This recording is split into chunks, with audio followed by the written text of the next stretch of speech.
Hi and welcome to Quilting with Lori. My name is Lori Dickman and today I'm going to be sharing with you week number 39 of my 52-week series of Scrappy Blocks. Today's block I've called the June Blossoms, just a fun little block. All of these weeks of Scrappy Blocks that I've been presenting to you every Monday, they're very simple blocks. They do have a few techniques to learn the half square triangles, which I've shared with you over and over, so by now you should be very proficient at that technique. But they're great blocks to be able to use up your scrap stash, and that's the goal with these weekly videos, is to help you come up with blocks and patterns that you can use to make sure that your scrap stash gets used. I do like to remind you all that I have a video tutorial on how to get your scrap stash cut, sorted, organized, and ready to use to make beautiful quilts. I'm going to link that video below in the description box. I'm also going to link the location of my Speedy Solutions books. This is the Techniques book. If you're not familiar with it, you might want to go check that out. But this is the book that follows along and gives you the step-by-step instructions on how to get your scrap stash ready to use to make beautiful quilts. There's 5 patterns in there, and there's an additional 12 beautiful scrappy patterns in this one. And I've got some specials on this set. So check that out. I'll have the link to this book set at my website in the description box below. So now let's take a look at June Blossoms. This is a quick look at the block itself. You could make this very, very scrappy using lots of different colors from your scrap stash. Mine are mostly in reds and pinks with the green. And don't forget to save, print, download the PDF that is in the description box also. This gives you the general instructions, but you can also just follow along. And I always like to give you an idea of a quilt layout if you'd like to use that for putting your quilts together. So now let's take a look at what we need from our scrap stash to be able to make this block.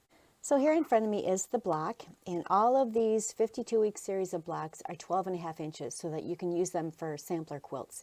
But everyone should you trim them up or square them up to 12.5 inches when you finish them, and that way they'll finish at 12 inches in your quilt. And here is the PDF that you need for this and the book set there. Here are the pieces that you need from your scrap stash. What I have pulled is one 4.5 inch square, and I've pulled a burgundy for the dark, for the center. I have 4 of these mediums, which are the pinks, for the 4 sections here. I've pulled 4 2.5 inch lights for the outer corners. I've pulled 4 of these greens. These are 2.5 inch squares from my dark stash. And I actually had a whole bunch of these half square triangles finished at 2.5 inches in my scrap stash. Whenever I end up with leftover half square triangles or flying geese units, whatever it happens to be, I'll save those and I'll try to use them in additional scrap quilts that I make. And I have plenty of them here that I'm actually able to use them for these half square triangles. You need 8 half square triangles that finish at 2.5 inches, or excuse me, that squared up to 2.5 inches. They'll finish at 2 inches in the block, but you need 8 of them for each block. And when you do, if you have to make these yourself, you're going to want to pull a total of 4 3-inch light squares and a total of 4 3-inch medium squares to make your half square triangle units. And I'll show you one half square triangle unit and how I put that together. You have seen me do that on almost every one of the weekly 52-week series of Scrappy Blocks. So if you're want to review that, you can certainly go to any one of my videos and watch that. But I'm going to show you how that's put together, and then I'm going to show you how to put the corner units together and the block. Let's get to that. So to make this half square triangle, I am simply going to use 2 3-inch squares, a light, and let's say this is a medium. I just grabbed a 3-inch. It's more of a dark, actually, from my stash. And really, on all of these values that I've chosen, your values can be completely the opposite. You may want these to be dark, that to be light. It just depends on what you have in your scrap stash. But I have chosen a light and a dark 3-inch squares. I'm going to put them right sides together. This is how I make my Speedy Solutions half square triangles. And I know many of you have used this technique before. I'm going to draw a diagonal line here. I'm going to sew a 1/4 inch on both sides of the diagonal line. Then I'm going to trim it up. So let's see how that's done. So here is my units, right sides together. Draw a diagonal line. I'm going to use a marker here so that you can see it better. Just one simple diagonal line across there. I'm going to sew a scant 1/4 inch on both sides.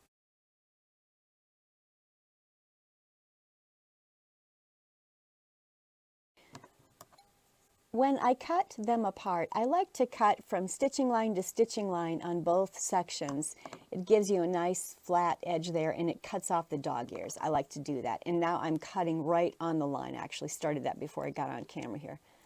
But I'm cutting right on the diagonal line. You can do that with your rotary cutter and mat if you choose, but I just have scissors here.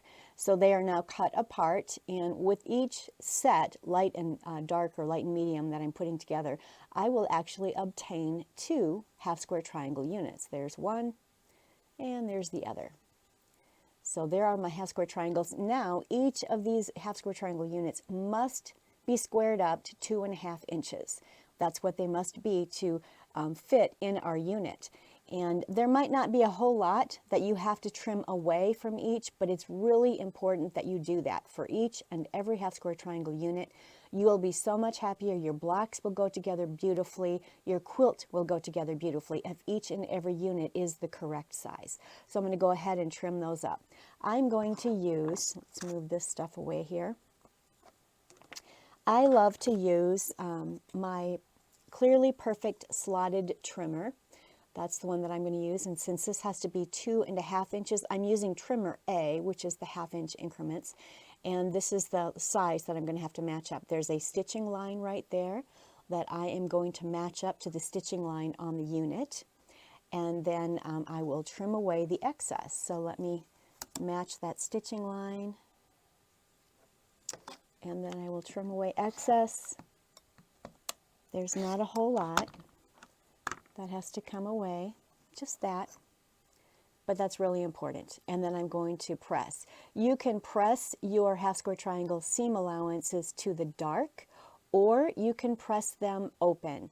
I'm noticing now that more and more quilters are now pressing seam allowances, especially on flying geese units and half square triangle units. They're pressing them open because everything lays much flatter. You might want to consider sewing with a smaller stitch, maybe a 2.0 or a 2.2 stitch length when you're sewing that seam allowance.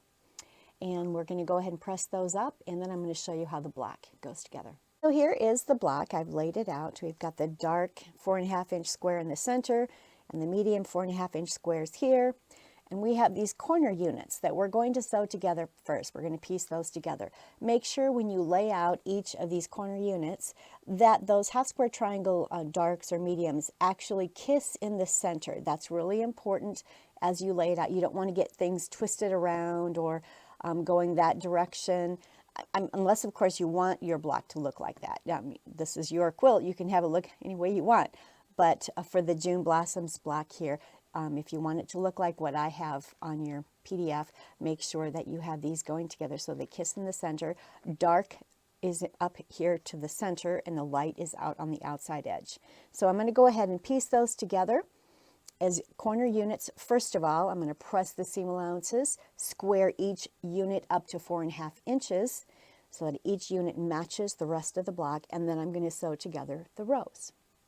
So I've laid the unit out right here on my machine. I'm going to take this unit and put it right sides together there, and sew that. 1/4 inch seam allowance. Make sure that your seam allowances are actually a 1/4 inch or even a scant 1/4 inch. Now I'm going to take this one and place it on top of that one.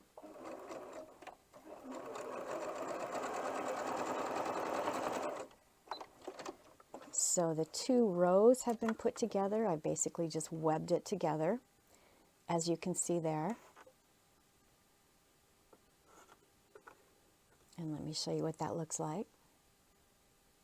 So the dark is down here, the light is up there, and these 2 are kissing in the center.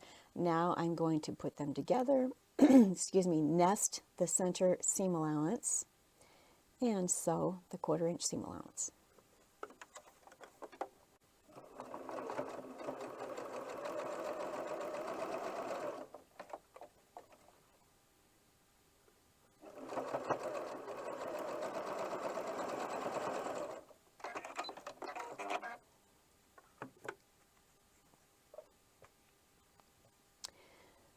So this has been sewn. Now I need to square it up to press it first of all, and then square it up to 4.5 inches.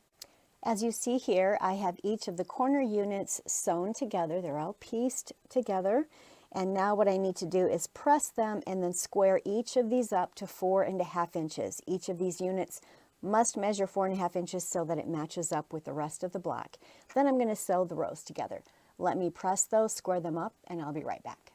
So now I'm going to just web this block together, and by that I'm going to start here. I'm going to flip this second block here on top of the first. I'm going to sew a scant 1/4 inch. I'm going to leave that up on the machine, grab this, bring it up to the machine, grab this, bring it up to the machine, and I'll have all these 2 rows connected via a thread, so that's why it's called webbing, and then I'll bring it back and I'll attach the last row using the same technique.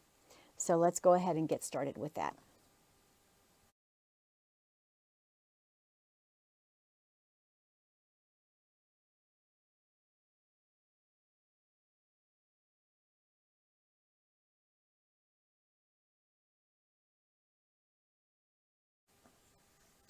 The block is sewn together. It's ready to be pressed and then squared up to 12.5 inches. A really fun block to make. This would make a beautiful quilt with your colors being scrappy colors, just every color you might have in your scrap stash. Every block could focus on a different color, yellows and oranges and reds and blues, etc. How fun that would be. Once you have your blocks finished, you can sew them together as they are, or you can sash them. And in my picture here on the PDF that's attached in the description box below, you can grab that and save it or print it out. I just have a 1-inch finished sashings in there with little cornerstone. You'd cut this all at 1.5 inches, and then it would finish at 1 inch. There's little 1-inch cornerstones in between there, and that would be fun. Notice in this quilt layout that there is a secondary design, and that often happens with these fun scrappy blocks. You'll see secondary designs that pop out. Beautiful block, very easy to do, great one to use to make sure that your scrap stash is being used. Once you've got your scrap stash cut, sorted, organized, and ready to go, you don't want to just look at it. You want to make sure that you're actually using that scrap stash. And so that is the purpose of these 52-week series of blocks that I'm presenting to you every Monday. I look forward to seeing some of your quilts. I hope you'll go out to my Facebook page, Quilting with Lori, and then find my group, Scrap Up Your Stash, and post pictures of the blocks or the quilts or the things that you're working on. Sure would love to see that. Thank you so much for stopping by my channel today. This is Quilting with Lori. My name is Lori Dickman, and I look forward to seeing you again soon. Stay tuned and make sure that you like, subscribe, and comment below. I'd love to see you again next time when I create another scrappy video. Until next time, happy quilting!